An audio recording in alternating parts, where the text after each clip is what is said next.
G'day, fans, and welcome back to another exciting episode of Talking Stuff. I'm here with my lad, Mr. Aaron. He's a bit of a worn-out lad. School holidays is on. He's got a million kids coming into the shop. He's gone completely Burko. He said, I just need to hang out with some older dudes. And as a result, he's coming in here to hang out with us. Mr. Aaron, how you going, old son? I'm all right, but I tell you what, for anyone who missed out on our show on Tuesday night, we'll never be doing one like that again. That was a one-off, wasn't it? Yeah, well, that's exactly right. We did a test, a broadcast test the other night. We didn't even announce it. We just went live 9 o'clock in the evening. And believe it or not, as Karan would say, it was the greatest show it started. And all these people just joined us, and we got all these likes and everything. And it was just Aaron and I crapping on for 20 minutes while I was testing all these things out. So yeah, unbelievable. And it got six likes, more than some of our normal shows. Yeah, well, that's exactly right. You know what? I think I'm out of focus. So I'm going to have to do this, get the focus to change, because I realise my hand is out of focus. We're going to... Yeah, there we go. Supposed to be in high definition. Like? High definition blurriness. Yeah, go on. Sorry, dude. It's the opening titles of the Tomorrow People. Oh, I tell you what, absolutely fantastic. Anyway, we've got a show. It is absolutely bursting at the seams tonight. I tell you what, I don't know if I can contain it any longer. Normally, I'd sit here and just crap on with my lad, but I have to push some buttons because we've got stuff to do.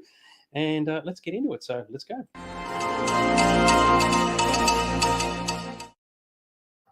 All right, very, very groovy. First things first, which is quite good. Here we go. I like this from Chris. Me, I'm always crapping on. This is what I'm a specialist at, I say. First things first. This is an official picture, but apparently tomorrow, I think it is, good old Batman gets a star on the Hollywood Walk of Fame. How good is that, Mr. Aaron? I don't know if Superman's got one, but what do you reckon? Is that going to be the most exciting thing in the entire universe or what? Well, I thought about it, and I almost thought, if you were an actor, you might be a bit insulted by having a fictional character is up with the pantheon of people who have their name in stars on the Hollywood Walk of Fame. But then I thought about it, and Darth Vader, C-3PO, and R2-D2 have their footprints in the front of the Mann Chinese Theatre. And what do all the tourists want to see? Them. So maybe it's a good thing. Yeah, I know. It's kind of interesting. I mean, he's not the first fictitious character to have a star on the Walk of Fame, but if he's the first superhero, it's kind of groovy. I mean, the guy was created around 80 years ago or whatever else. So it's taken a while, but yes, you are right. I mean, if they do it, you say, well, which one are they actually celebrating? Which movie? Which TV series? Which comic? You could find there'd be a lot of people saying, "Oi, why aren't you celebrating that one? It should be this one." And you'll find all these fans having a massive punch up about it. So, well, the best time to be there is actually after all the celebration goes down and everyone goes away. That night, the Joker comes and defaces it and digs it all up. See, I knew as soon as you said that, I thought, yeah, just someone's going to go in there with a chisel and chisel the damn thing out and take it home. So there we go. Yes, 85 years for the Batty. Very, very cool. Then, of course, you'll have all these people saying Superman deserves one. But anyway, it's apparently it's happening tomorrow. It'll probably be in the news. Good for Mr. Batty Man. One of the movies that came out, I think it was this week. Funnily enough, Aaron hasn't seen it. I haven't seen it, but it's the old Transformers 1, Mr. Aaron. Now, you have people in the store who are absolute Transformers devotees. What did they say? Did they actually like it, or they just didn't think it was much shop? Everyone I've spoke to about it have said it's an absolutely fantastic Transformers movie. It's the Transformers movie everyone has wanted to see, where it's actually set on Cybertron. Beyond that, though, I don't really know much about it because I've avoided spoilers because I do want to go and see it myself at some point. When that happens, I don't know. Hang on, there's no Shia LaBeouf and there's no Megan Fox wearing very, very skimpy shorts and all this sort of slow pan-ups of her body and all that sort of stuff. Well, I would have seen it by now if that was in it.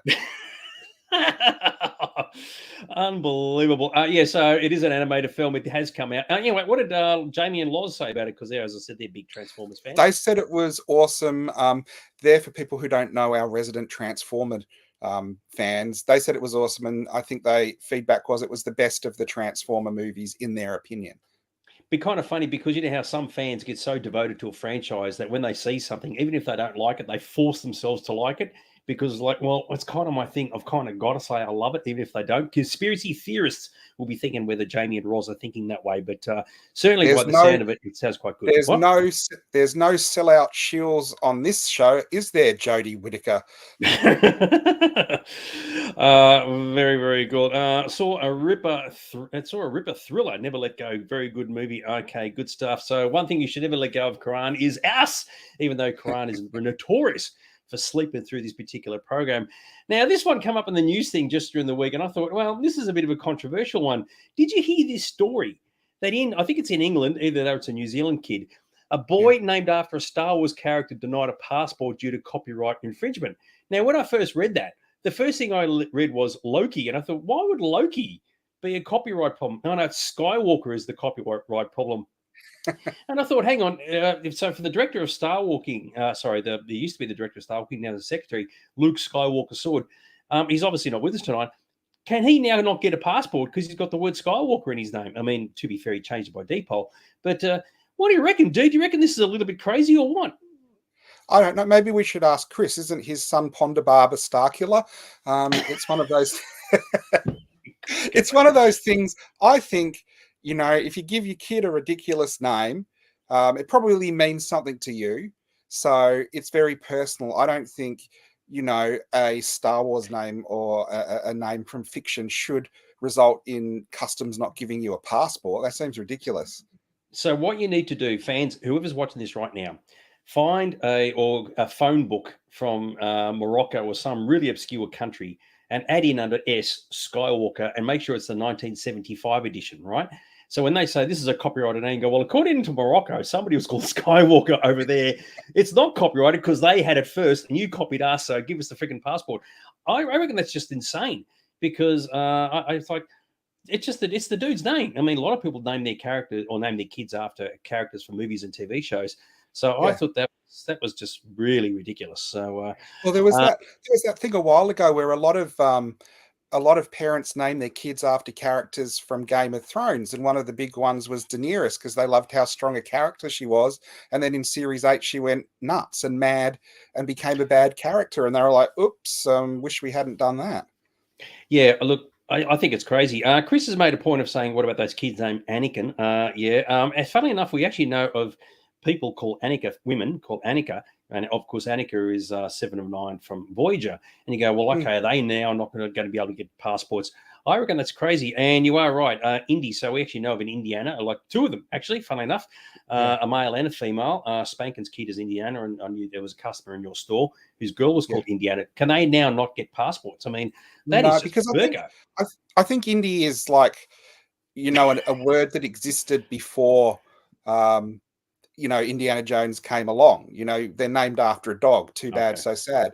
But Indiana is a state and a name, but Anakin is an original name. I don't think there was Anakin before Star Wars, was there? That's a Star Wars name. Yeah, I don't know, but I think the whole thing's crazy. Phone book, absolutely. Well, it kind of worked. You can't go back and redo the internet from 1975. It's not gonna fly. People might not know. Kale, my son, I wanted to name him Kal-El, and Sunil wouldn't let him be named Kal-El. No, this is true. So we cut it down to Kale. That was that was the compromise. But Nicolas Cage's son is named Kal-El, and I'm sure that is purely from the Superman comics. It seems ridiculous if studios or whatever are going to copyright names and stop fans from, using them. I just think it's a non-story, really. Yeah, and what we've just proven is Carl's got a bad mother. Couldn't use name him Kal-El. Jesus. I like this one. Yeah, name the first kid copyright. Yeah, absolutely love that. And I reckon it's just ridiculous. You can name your kids anything. Most people do these days, and to stop them getting a passport, that's just kind of burko. But anyway, so we'll have to wait and see on that one. Moving forward, this one I've got to admit, we've been discussing this movie for months now. Megalopolis, the old Francis Ford Coppola movie. We showed trailers and we've discussed posters and whatever else. Apparently is now getting a cinematic release. Don't know where, don't know when, but apparently it's now got a distributor. So for those who've been following this story for this movie, and for those who don't know, Francis Ford Coppola invested billions of dollars and half of his life to make this movie, and he produced it, and it got screened at Cannes, and nobody knew what to do with it, and had no deals anywhere.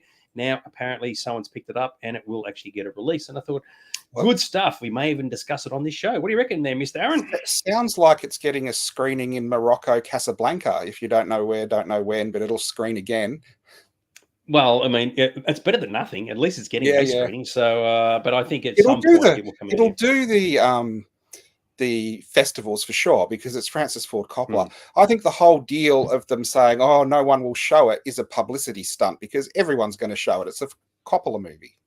Yeah, I tend to agree. Christy said she knew of an Anakin in the 80s, and it wasn't original to Star Wars. Oh, there you go. So interesting stuff. But I agree with you, and I think that because a lot of people said it's a very divisive film, people just don't know how to sort of how it works. But it is a sci-fi movie, so for that alone, it's going to be well worth checking out. Now, this one got announced yesterday, right? And I thought, I nearly rolled my head. It's like, oh, friggin' again. Now, we've had discussions on this show about movies and TV shows that get rebooted, remade over and over and over. I think the record is Twilight Zone. There's had 5 iterations of that. Yeah. Friggin' Robocop is coming back for the 3rd effing time. It's like, what the hell, guys? Seriously. And people saying, oh my God, I'm really excited by it. And go, why? So this is like, it came out in 94, which was a kid's variation of it after Robocop 3. Came out in 2001, the Prime Directive version. And now it's coming out again probably next year or two. What do you reckon, dude? Another Robocop TV series. Am I imagining it, or was there a Robocop cartoon as well at one point? Yeah, if anyone has seen the original Robocop TV series, that's a good reason why they should be making a new version of it, in my opinion. It's probably one of those shows that you can watch now because it's so bad, it's good. But I guess when you got to like Robocop 3, that was the way the franchise was going anyway. I actually didn't mind the movie reboot they did that really got slated and bombed at the cinema. So there's a controversial opinion. That was meant to be the reboot and the start of a new series, and it didn't happen. My opinion probably is if they've already tried to reboot it within the last 10 years, or it was about 10 years ago, just let it rest. It's not going to work. I mean, seriously, I mean, they look, it could be good, right? Let's not just shoot it down in flames.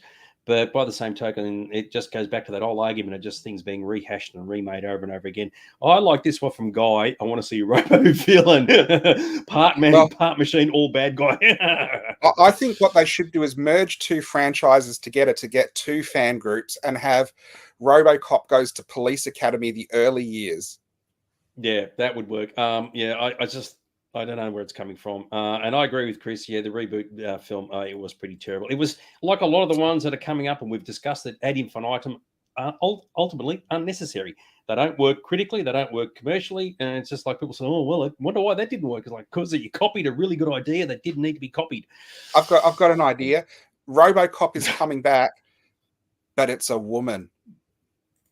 Actually, that would make sense. I mean, I don't know why. You could. I mean, yeah, I don't know, mate. Officer Murphy Brown. Officer Lewis. No, Murphy was the bloke. Lewis was the woman. But yeah, Officer Murphy Brown. Yeah, I love that one. Shane said Robo Barge ass. Yeah, I like the sound of that. So that's an Australian joke for those who don't know. And it is just, I don't know. Oh, dude. So I put it up. I can't help myself. Robo bitch. Part woman, part machine, all bitch. See, writes itself, doesn't it? Eh? So.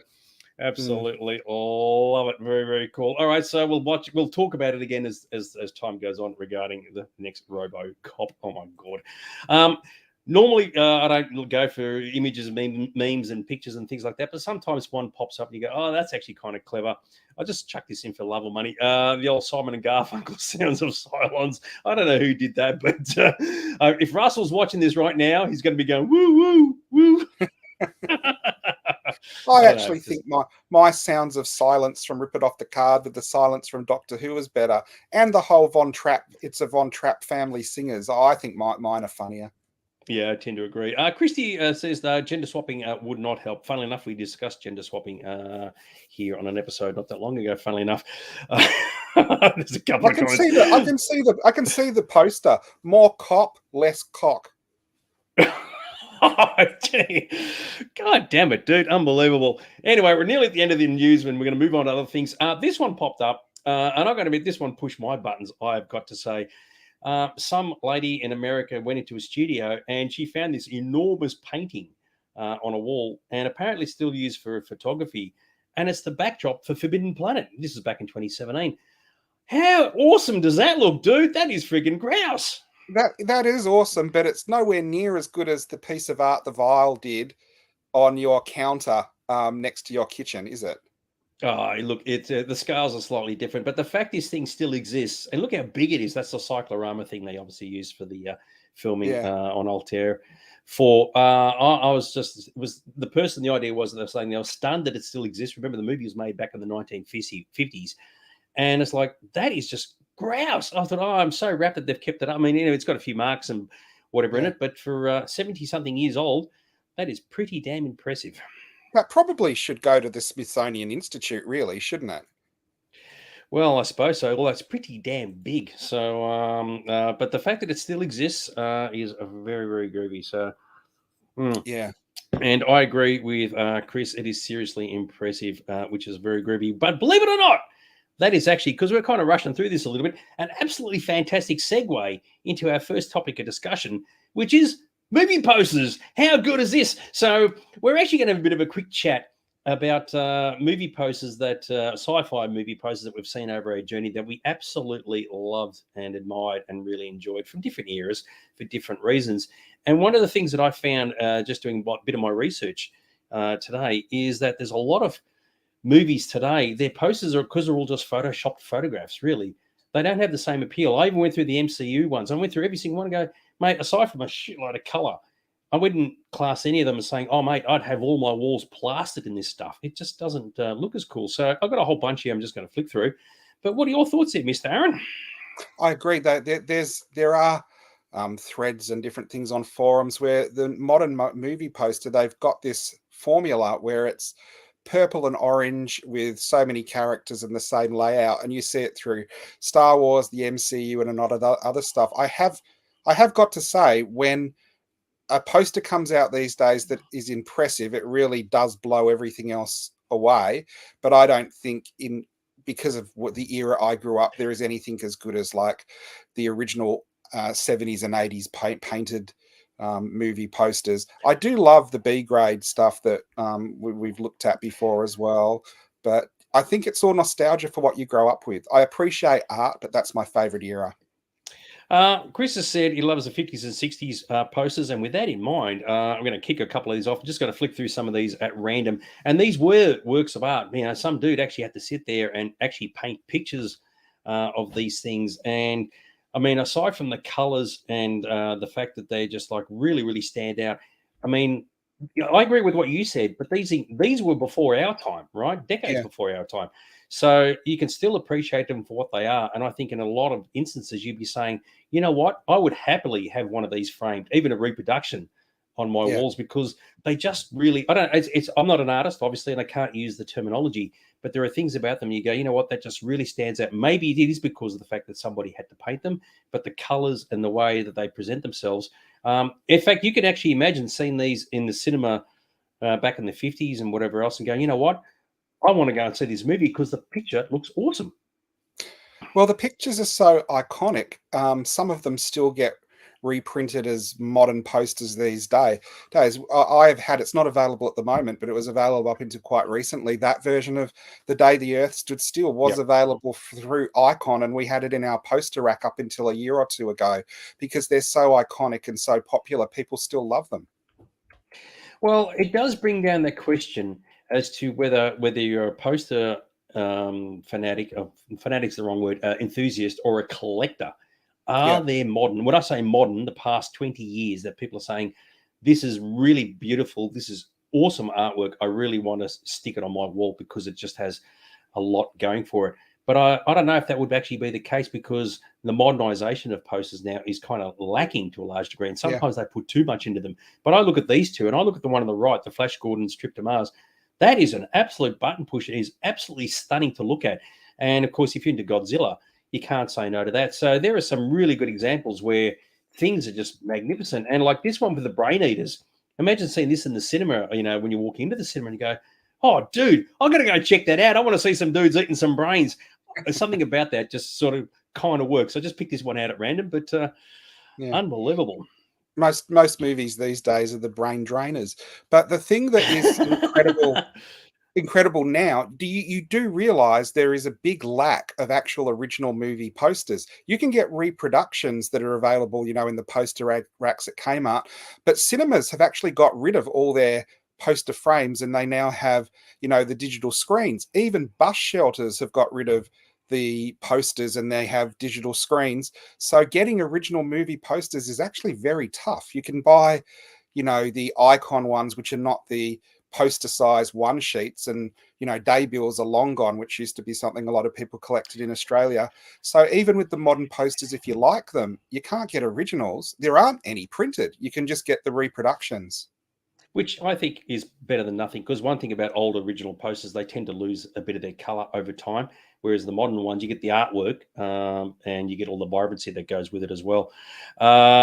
Christy said that modern posters are just one template. I tend to agree there. I mean, you can clearly see the idea of creating art is missing. It seems to be just all photographs that have all been manipulated. So I'm going to put some 1980s posters up in a minute. Chris has got a good one. Yeah, the teaser post they did for Phantom Menace, that was the one where you had Anakin Skywalker and Darth Vader's shadow on the hut, on the homestead thing. It was actually kind of cool, which is very, very groovy. And yeah, that's exactly right. Now I love this. Imagine if you were like, what do you call it, arachnophobic? I mean, that is just magnificent. I mean, put that on your wall and get your friends to come over who are afraid of spiders. It really does sell the story. It sells the image. And I always love the fact they always put in the subtitle part, monster spider 100 feet high. I think even young people would look at some of these and go, you know what, from an art perspective, they are really, really evocative. And this one, I know Jeff Rowe's not watching tonight, but I've got to admit, even you've discussed this before, when they did Thunderbirds, I mean, that's how you sell a freaking movie, dude. What do you reckon? Yeah, I don't know if you put it up. The sort of from the same period, the original Doctor Who and the Daleks poster, it looks a million times better than the product when you go and see it. The colors are amazing. The font on that is great. Thunderbirds are go. Even if you weren't a Thunderbirds fan, I think you could appreciate that as a piece of a great pop art. Oh, absolutely. And it's absolutely stunning. And I would argue that there's nothing the equivalent of that around today. Now, moving into the 70s and the 80s. Now, I found some people have mentioned the 60s. There was a period in time where posters in the 60s became very kind of bland, where it was like they were very white, very sketchy artwork. I mean, Planet of the Apes is a good example of that. And you go, you know what? That's great. But suddenly all that art is lost from what I thought was in the 50s. And I found actually looking at the 60s and some of the 70s quite difficult to find things that you go, you know what? That is really pretty. It is beautiful to look at, rather than saying it's here to sell a movie. But when you roll into the late 70s, here's a couple of good examples which I think did really, really well. I mean, the funny thing about the alien on the left, aside from the fact that it's actually shaped like an actual egg, because originally the alien eggs were going to look like physical eggs. I think that works purely because of the color scheme. I like the idea of the green, and you don't really know what it's about. But Star Trek: The Motion Picture, with the rainbow colors coming down, that is stunning. And the guy who did that, his name was Brian Peake, and he did a lot of posters based on that sort of color theme. Yeah. Absolutely stunning. Even if you didn't like the movie or didn't see the movie, there's no denying that is absolutely beautiful to look at. It is interesting that a lot of poster collectors collect the art of the posters that they love, and it might not be movies they even hold in any regard. And I say the motion picture might be one of those. When I was growing up, I thought that was a great poster, but I never really liked the original Star Trek the motion picture. I've gone the other way now, where it's one of my favorite of the Star Trek franchise, because I think it's more a great science fiction movie. But it is one of those things where you've got to remember, poster art was originally created to make people and go and see the movie. And if you saw that rainbow motion picture, you'd go, oh, this is going to be fantastic. And then you might go in there and you sit through 8 minutes straight of panning over the Enterprise and go, where's this rainbow going to come into it? So yeah, they definitely work as promo for the movie. That was an awesome sequence when they first said the Enterprise, even if it did go for 5 minutes. You are right. Yeah, you can class it as the Pride poster these days. The motion picture came first, so we'll leave it at that. Speaking of other things, Superman, I mean, there was even the Superman teaser, which was just the big S. I always thought was really, really stunning. I mean, the downside to this is the image is like only 2/3 of the way. The rest is all the text. And I was looking at Tron, and I thought Tron really stood out for me because it is a lot of colors. Now, both posters have a lot of black in them, to be fair. But I found that even with Tron, some of the artwork was really, really stunning and really, really worked. And obviously, I'm a bit biased in some of this, but I always thought the Dune poster, regardless of what you thought of the movie, with the idea of the two moons, was really beautiful to look at. And my favorite of all the Star Wars posters is the teaser for The Empire Strikes Back, because then it's saying that just the picture of Vader's head was enough to sell it, and that just really pushed my buttons. It's interesting. My favorite poster for the Empire Strikes Back is actually the Australian one, which was the Japanese one we got, which was Yeah. the Falcon on the diagonal with the Dagobah blending into the bounty hunters and a whole lot of art from all the movies. And I've got to point out that isn't the best version of the Dune poster. The one with the Ayers Rock advertising the Australian Dune fan club is actually the definitive Dune poster. Remember, fans, if you join that club, your water shall mingle with our water. Totally agree with you. Chrissy said, simplicity often works better than complex crowded pictures. It does. And what happens, I don't know when they started doing it, but teaser posters where they would just have a small image to sell it. And then later on, they'd have all the characters. Like, for example, with Return of the Jedi, it was just the lightsaber. And with Superman, it was just the S and whatever. Some of those teaser posters, you'd sit there and you go, oh, that is freaking grouse. Absolutely love them. And they were very, very, very simple, which was kind of cool. You can't talk, sorry, wrong one. You can't talk movie posters without mentioning Drew Struzan. Yes, there was a lot of good artists at the time. And he was definitely one of them. So some people have become iconic as artists in regarding movie posters. Chris mentioned earlier, I didn't put it on screen. Hugh Fleming was a good example of that. Yeah. These ones, I love these ones. They live, I mean, that is awesome, right? Absolutely stunning. I mean, that is just so simple, and yet it gets the point across. And the final countdown, if you ever got the soundtrack on LP, it was just that picture by itself. That is beautiful. That is, I just pushed my buttons. Sorry, dude, to cut you off.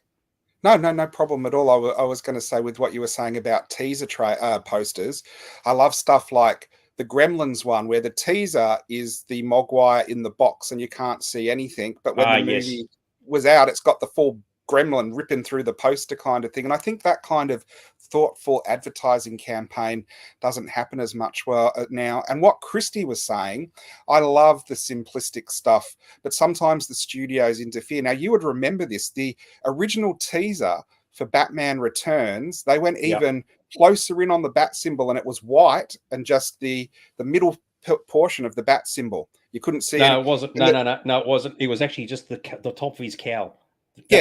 For Batman Returns, yeah.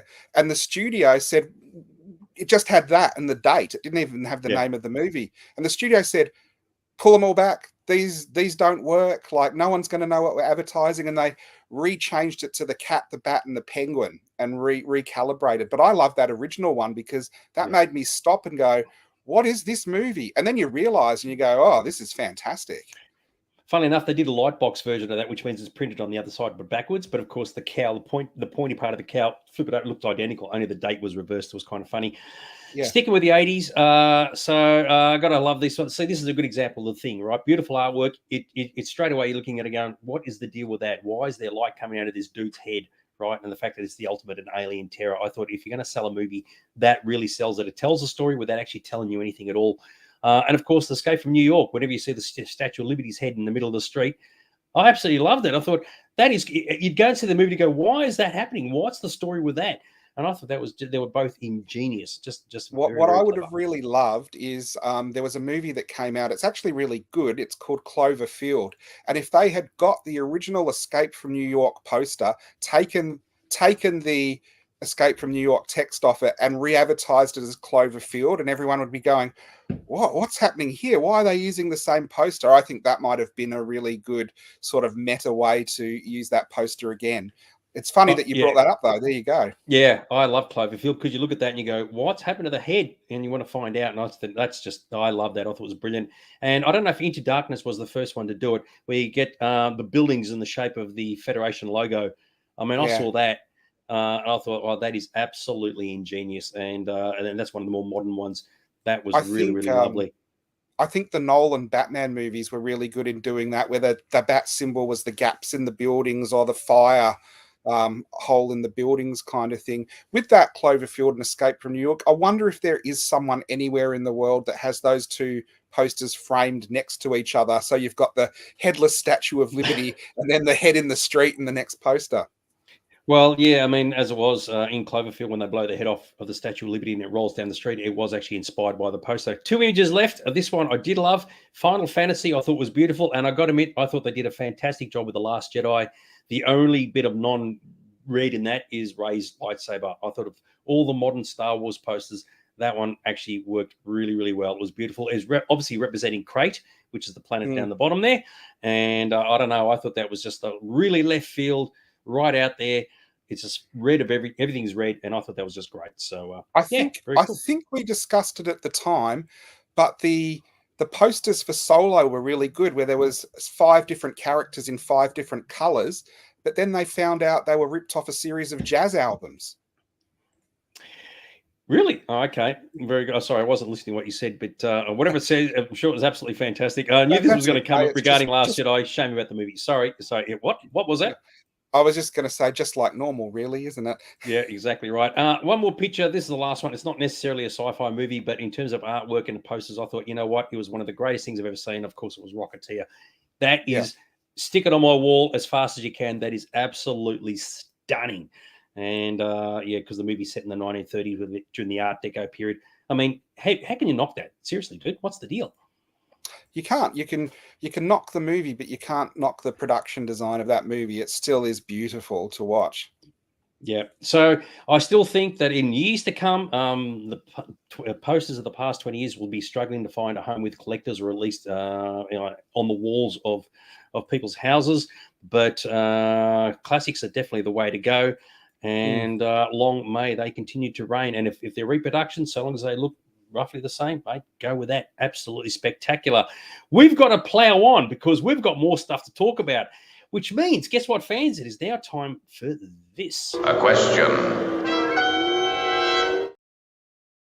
Oh Now, no. every once in a while, we come up with a question that is actually been suggested to us by somebody else. It's not me. It's actually someone else has asked me this question. In this case, it was Russell. And I thought this is actually a very, very good one. And for those who don't know what's going to happen, I'm going to show this question to Aaron. He's not seen it before, has no pre-warning whatsoever. So the question to you, dude, happens to be, how would the sci-fi scene have looked if Star Trek never existed? What are your thoughts? Well, that's a really interesting one. I think Star Trek, love it or hate it, is probably the backbone of science fiction on television. You had Star Trek up against Lost in Space.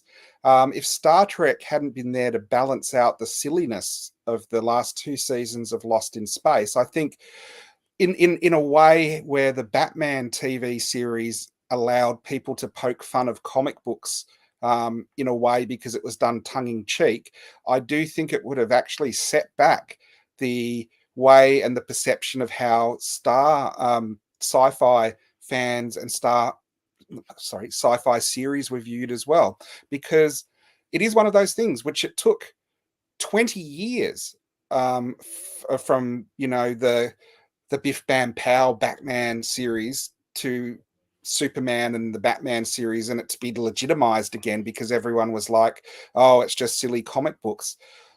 Up until Star Trek, Lost in Space was the biggest sci-fi thing, and that actually beat Star Trek a lot of the time, and it was a silly show. And I think you would have had a void. You probably still would have got Star Wars because you have George Lucas, who loves the serials, and Buck Rogers and things like that. And he did define the look. But there's that 20 years between Lost in Space and Star Wars, where we have a lot of good stuff in a lot of different genres. You've got like the Planet of the Apes, the Silent Runnings, the 2001s. Star Trek is almost the middle ground that's an access point for normal people to be introduced to science fiction, because it was a TV show that could be watched by kids and had the action. It could be watched by teenagers because it had the special effects and the mini skirts, and it could be watched by people who liked a smart story because it was written by really good writers and the story was important. Where Lost in Space, it was more the comedy, and Dr. Smith and things like that were important. I think there would have been a lot less science fiction as a whole because people wouldn't have been drawn to it in the same numbers without Star Trek being there. Christie has said, as much as I dislike Star Trek, even I have to say that sci-fi wouldn't be as accepted by mainstream media without it. And Russell, who actually mentioned this question, without Star Trek, there would there have been a Star Wars? Maybe not, as Star Trek proved the audience was once they got syndicated in the 70s. I tend to think that for the most part, not much would have changed. I think just the world would have been a lot quieter in the 60s. Roll into the 70s, not much really happens. I agree with you. I think Star Wars and that still would have found its place in the world. the question would have been what happened in the 80s. It's like, would Next Generation have still been created as a first-time show, or would that have never have occurred? But the thing that I find is the biggest impact regarding the absence of Star Trek is the fandom side, right? Yeah, All well, the fan that's clubs, all the conventions, they would never have happened. And that's pretty significant. Sorry, dude. yeah, that's actually what I was kind of saying when I was saying people are drawn to Star Trek. You know, it was something that normal people had access to science fiction, and you will get that number of people who do want to get together and buy merchandise and go to conventions and form fan clubs. Let's face it, there was, you know, the science fiction fan clubs before Star Trek, but they were more highbrow, go in suits and ties and talk about very serious science fiction books and stuff like that. There is a whole subculture that came out of the original Star Trek conventions, because they really weren't like anything but Comic Con, I guess, which did the comic book side of things.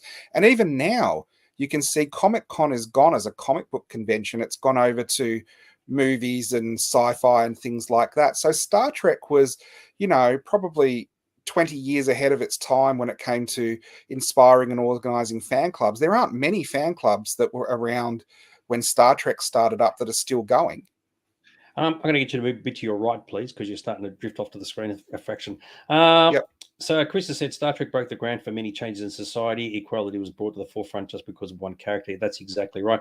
So I think a lot of the history would have continued on as normal. It's just that without the Star Trek fan base, that's where the impact would be. And there's millions upon millions of people who would never have met and gotten together. I know it would have impacted me personally because I was part of Austrek for back in 1984. This is my 40th year now. And that's pretty significant, really, more than anything else. TV shows, whether something else replaced it, I'm not entirely sure, because that's bad English. Because Star Trek clearly found its feet again in the 70s when it got reruns. But if that never, ever occurred, the rest of the world would have continued on as per normal. The English stuff would have continued on. All the Jerry Anderson stuff would have occurred. Sure, the Star Trek movies would not have happened, but that's okay. There was enough movies out there in the first place. So you're going to remember Star Trek went from TV series to films, not the other way around. So there would be a significant impact in terms of on television. I don't think it would have been that great, but from the fan community, massive, absolutely massive. And I think Russell is right there. I do actually think if Star Trek wasn't around, Doctor Who wouldn't have been affected at all. It would have been exactly the same all through the 60s, 70s, and 80s. I agree. Probably broke into America about the same levels and everything, but that's just because it's in a different country.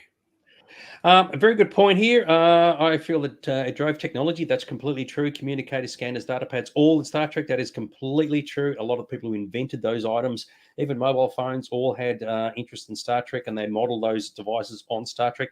Completely agree with you. So there would be a change in technology, in real world technology, if Star Trek never existed. So that's actually a very good observation. So, but yeah, I find it interesting. It's like all those millions and billions of fans, and you do wonder if, like, what would they have done? I mean, because Star Trek clearly found its feet after it got cancelled. I mean, there is an argument to say, what if it did run for 5 years and then just died, just petered out, and all the fans said, yeah, we're kind of over it. So having it cancelled in the first place was actually a benefit to it. So yeah, I think it's actually very, very cool. What do you reckon, dude? I'm just grateful it's around so we could have those two fantastic documentaries hosted by Denise Crosby. Absolutely love it. I love it. Colin, who's the president of the Star Trek fan club Austrek, turns up after we've finished the discussion on Star Trek. For those who are interested, I'm now starting to get the videos from the question without warning and put them up separately on YouTube.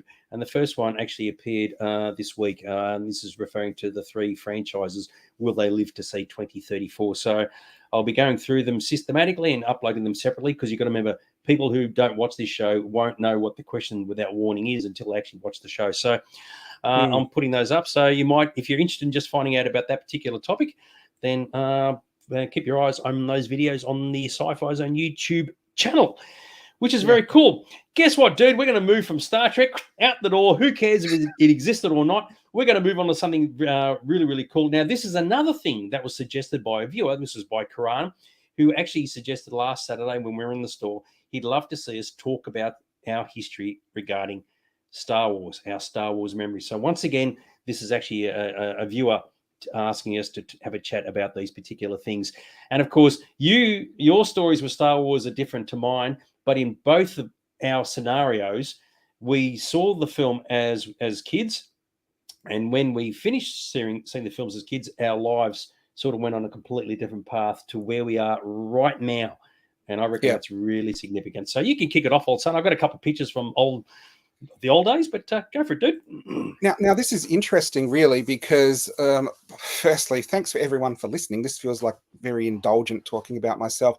We have very different origins to our first memories of Star Wars. My first memory of Star Wars was not a good memory. It would be when I was about 4 years old. I know I was in kindergarten, so I would have been 4.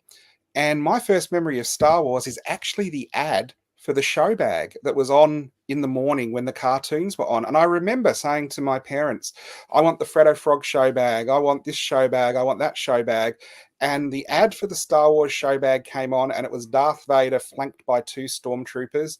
And I was absolutely terrified by the breathing and by the imagery. And I actually remember saying after, I want this, I definitely don't want that show bag, because as a kid, it scared me instantly. And I do think that the things that we cling to and remember the most are often the more traumatic things in our life. And my parents, who, I don't know what, they did some weird stuff when I was growing up, then proceeded to take me to see Star Wars after I saw I was terrified. So I was born in 73. I would have seen it when I was about 5 years old. And I went and saw it at the Forest Hill Cinema, which was a Forest Hill twin. For anyone who knows Forest Hill, it's outside the centre on the road, which is now sort of Asian restaurants, not in the centre. And we went, and it was an afternoon session, and it was nearly full, and the only seats were the front row. So my first experience of the original Star Wars was front row center, and I remember gripping the side of the seats because I had seen nothing like it, and the space and the Death Star run actually was making me feel like I was moving in the seats. And I don't think I remember seeing a live action movie ever in the cinema up to that. It was only Disney and cartoons. So that movie blew my tiny mind. And I remember coming out of the cinema going, we got to go to the toy shop. I want toys for this. I want Darth Vader. I want stormtroopers. Like, why didn't I get that show bag? That was the dumbest thing in my life. So it made me an instant fan straight away as soon as I saw it. We literally walked out of the Forest Hill Cinema across to Toy World and bought my first Star Wars action figure. Yeah, it's funny because I remember my first time vividly well too, and because I saw it in the cinema. This isn't from that, by the way, in the city, Hoyt Cinema Centre, which was at the time really the only place that was showing Star Wars. But this is an example of people sort of queuing up to go and check the movie out. And the key thing that I remember, and there's a bit of a story, but I'm just going to condense it down to the last part, is that we were able to get into the session. We were the last people to walk physically into the cinema, this enormous big ass cinema. I was only 10 years old back in 77, and we're against the back row. I had my head against the brick wall, and they were pumping out the sessions that quickly. There was no ads, there was no like trailers. It was just like lights off, open the curtains, and off we went, right? And the thing, this is what I've sort of like put it down to, is saying that when I first walked into the cinema, now originally I didn't even want to see the movie. I didn't know anything about it, didn't care. It was actually friends of mine at primary school saying, "You got to go see this Star Wars, got to go to this Star Wars." They handed the shit out of me, right? So I eventually went and saw it. And the thing was, when I walked into the cinema, before the lights went off, I was a 10-year-old dag heading in a certain direction of my life, which I don't know what that was going to be. But when the movie finished 2 hours later, I was a completely different person, right? And that set me on this trajectory, which has all these links and dots that got me right through all my formative years, my teenage years, into the fan community, into running conventions and doing all these events, and then doing shows like this. And I said to Karan on Saturday, there are a lot of people who see these movies. Sure, they're impacted by them, and they go, you know what, that's great, I love it, awesome, but that's as far as they go. Whereas people like myself, like you and me and various others, took it steps further and said, okay, now I want to be actively involved within this community that now exists. And then you've got to find the community, find your place within the community, and then, of course, go from there. So I found it was like a metamorphosis in that 2-hour period, which is really quite significant, because had I not gone to see it, I don't know where my life would have gone. So, which is really quite astounding when you sit and think about it. It is interesting that original Star Wars did instantly convert people. I have heard other people say the same thing, where they saw it and they were instantly, tuned in straight away. And this is, what I want to be involved with. I was also very lucky. I I don't consider myself spoiled, but I think I really was. My father had probably a bad relationship with his father. So he did the best he could to, have a good relationship with me and my brother. And he never forced his opinions or what he liked onto us. I mean, he collected stamps and stuff like that. But as soon as we showed an interest in Star Wars and Doctor Who, he was quite happy to support us and go to conventions and chaperone us and take us to fan clubs and things like that. So it's also good I kind of had an enabler who was not telling me, I don't want you to be doing this, you need to concentrate on study. He would be the one who'd say, oh, do you want me to get you the latest book? Let's go look in the toy department to see if any new figures have come in. And he also taught me the importance of looking after toys and collectibles, where even though at the time they were toys and there was really no adults collecting Star Wars as a collectible, he was like, look after your toys, don't lose pieces, keep them together, because one day they might be worth something. And of course they were. See, it was funny because I remember, like you would too, even though our age differences are sort of a part of it, when all the collectibles started coming out, the toys and whatever else. But I remember at the time, anything with Star Wars was just an instant magnet that you just were attracted to. And I found, and I had this particular story that I've got to share with you, right? So, I mean, to buy all this stuff, you needed money, and we didn't have the money. It was as simple as that. But I was in primary school one day, and for the life of me, I could not remember the name of the friggin' laser beam sword that Obi-Wan had, right? And Darth Vader. Yeah. And we had an American exchange student who was in the school with me, and I thought, I just can't remember what it was. Now, of course, there was nowhere to look this stuff up. There's no internet or anything like that, no magazines. So I had to ask this kid. I said, what's this thing called? And he said it was called a laser sword. And of course, he was wrong, wasn't he? When I found out later, it was a lightsaber. And sorry, he said it was a light sword.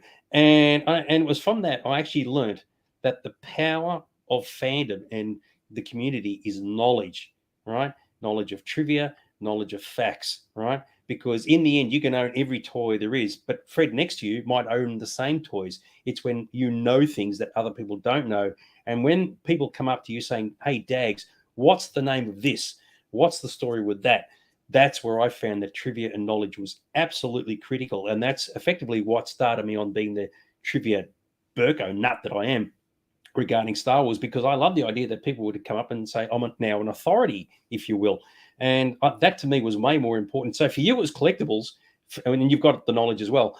But for you, it was collectibles. For me, it was knowledge. And I treasured that forever. And I used to love it when I would give people information because they just didn't know what it was and they needed to find out stuff. And I was the person they went to. Well, the interesting thing for me is I know I was aware of Star Wars before I saw the movie, and it would have 100% been through the toys. So the toys would have had appeal for me before I saw the movie.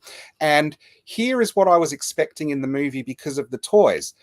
They had released Obi-Wan and they had released the Jawa. And because the Jawa was a little guy in a cape and Obi-Wan was a big guy in a cape, I was expecting when I saw the movie that Obi-Wan was going to be the king of the Jawas. And I was totally shocked when he was a totally different race and totally different and not connected in that way. And it is one of those things where Star Wars toys are so imaginative and toyetic that kids can see them without seeing the movie and start putting a story together in their head. I think that's one of the things that appeals with the original Star Wars and why it did so well.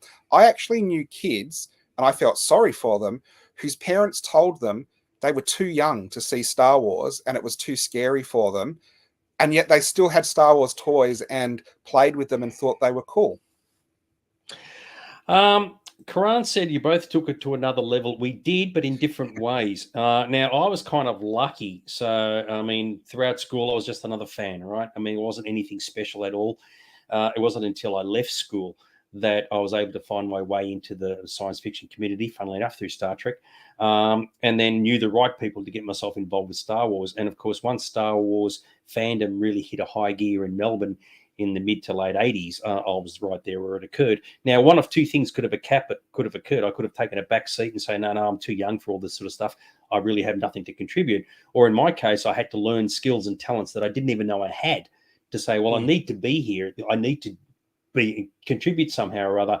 And that to me was really significant. So when I got involved with conventions and then later on with things like Skyforce and other Star Wars things, I felt like well, I've got to do something. What can I do? And then my knowledge kind of helped with that. So all throughout my teens, it was just a lead up to what was going to come later on. And as I said, I say, I need to invent a skill that I don't know I've got, just so I can be kept around. Otherwise, I'm just going to be the fifth wheel. And so I found my place in the world. And of course, I knew that from my perspective, I'd achieved something when I was doing all the talks at Skyforce, and people were turning up to sort of listen to what was being said. And if you can educate someone, I think that's a fantastic achievement. So, as I said, we did both came at from it from different angles. But I reckon that's actually that was the thing that I got the most out of it, and still do. Well, it is interesting because you and I have known each other for a long, long time. And I was probably aware of you before you were aware of me. I remember going to different club meetings and things like that and seeing you and seeing Shane. And I was surprised last week. Shane said, "Oh, I remember your dad and your brother as well," which means he's got a really amazing memory for that. But I was a little boy at the time, so I wasn't running in the same circles. And that would actually frustrate me because I felt like, I was right into this stuff, but it was hard to advance any higher in fandom because you're just young and you just don't go to the parties and you don't do the stuff after the meetings with people. Your dad just takes you home. So maybe that sort of yearning to be part of the group actually fueled my enthusiasm to be a bigger Star Wars fan as well. And I got into it because, like, I got into the dealing side of things because, I didn't have a circle of friends from the meetings where I would be going off and having parties with or hanging out with after. So I made myself a dealer, and people would come to me and they'd come to the dealer room and they'd talk about Star Wars. And that's where I think we formally got introduced. I know I knew Jeff really well before you from the Doctor Who fan club. And when you were collecting Batman, he introduced us at a Malvern fair. And I don't think you knew me, but I had known you. And then we were in the same circles for years and years after that, but not really friends. But I think the funny thing, and this is jumping forward a few years, I was at a Doctor Who meeting selling stuff, and I had an article of myself from 15 years earlier as a kid selling toys kind of thing. And Dags came up and pointed at the article and said, "I knew that kid. I wonder what happened to him." And I'm like, that's me, right, dude. And he was like, "Oh, Aaron, you regenerated." It's kind of funny because I guess I consider myself to be unbelievably fortunate. I had this massive passion for this thing, and there was an outlet for it. Okay. And it was a face-to-face outlet for it. Unlike today, where you get a lot of younger people, you have them in the store, right? They're like in their early 20s. And for them, everything's online, everything's on Facebook and on the forums and whatever. It's still just words on screens. And there are a lot of people throughout the world who just don't have the ability or the opportunity to talk about this stuff with other people face to face. And I can remember all the parties that I went to back in the 80s and the 90s and even the 2000s, where people just wanted to just talk about Star Wars. And even though from an outsider's perspective, it's unbelievably geeky, it's unbelievably, oh my God, but it's very, very satisfying. And I think being able to be a part of that is really significant. And I was doing the numbers recently and I thought, now this might sound very pretentious, right? And I'm just going to put this one out there. But I think out of everyone in the world, I have spent more time in front of an audience talking about Star Wars than anyone else in the world, right? I've been doing it for 30-something years, right? In a crowd, behind a microphone, yapping on about the galaxy far, far away. I've done it in different states, different conventions, and I'm still doing it, funnily enough. And that to me has been unbelievably rewarding. So if that was taken away or it never happened, if I had a zigged instead of zagged, and not gone down the route of joining the fan community, I have no idea where I would have ended up. So I consider myself to be very, very lucky to be surrounded by all these people who have the same passion that I do. And that to me is unbelievably important. So I do count myself one of the lucky ones because there are plenty of people in the world who say, well, I want to be a part of a thing, but there's no thing to be a part of. I totally understand. The other thing that we've sort of gone away from our early memories of Star Wars, but fandom. But another thing that's great, we have, been in each other's life on and off, but whenever we get back together, you instantly have that sort of shared love of Star Wars and fandom and the community and sci-fi that you can just continue the friendship at the same level that you were because you enjoy, similar things. Whereas you go to a school reunion and you might meet your best friend from primary school or something, and you have nothing to say to them because your life is now moved on and you have nothing in common. But the love of it, be it Doctor Who or Star Wars or sci-fi and collecting, you can go to a group of people who you've never met before. You could go to a convention in America and you'd strike up a conversation and you'd have a fantastic time just because of that sort of common love of the actual franchise. So Karan has asked, would things have changed since Phantom Menace, Attack of the Clones, and Revenge of the Sith never came out? And for me, no, because for me, it's never about the movies. It's about the community. It's about the people. Always has been, right? It's just that the movies have a tendency of bringing people in or, in some cases, turning them away. But the community is always there. And that, to me, is what it's all about. And I was right there within the whole, when the movies were coming out in 99 through to 2005. And it was just still a joyous occasion for me, even though a lot of people had left at that point. But when people leave, they just get replaced by other people. So it's funny. So when you wind the clock right back to when I first saw the movie in 1977, and 2 hours later I came out as a different person, there was a question here: if fandom was not a thing, what would you be doing? I have no idea, and I don't know if the answer would be a good answer. So I'm one of the lucky ones. You are too, because you've turned your passion into your profession. For me, my passion has become my entire social existence. And I know that there are very few people who get that opportunity. Moreover, there are people who come into the scene, then they leave. They may never come back. In some cases, they do come back. In very rare cases, they come back. But I've remained consistent the whole way through, and I've loved it all. And I'm continuing to do so. So, it's been really, really cool. So, yeah. Yeah. Well, do you know, when I was at the end of high school in year 12, I did have people question me because I was such a huge fan of Doctor Who and all of this stuff. Do you regret, you've missed out on possibly dating and dances and all the sports and all of that kind of thing because you've been devoted to going to markets and selling stuff and fan clubs? And I have to say, at the time, I thought about it and go, you know what? I did miss out on a bit of stuff that, all these other people were doing. But fast forward to now, absolutely not. I've had an extraordinary life. You have too, where we've handled props and seen $1 million collections and wheeled and dealed and spoke with people you never thought you'd ever meet and made friends with people and met them again years later and been shocked. And it is a good, fulfilling life. I can't complain about that.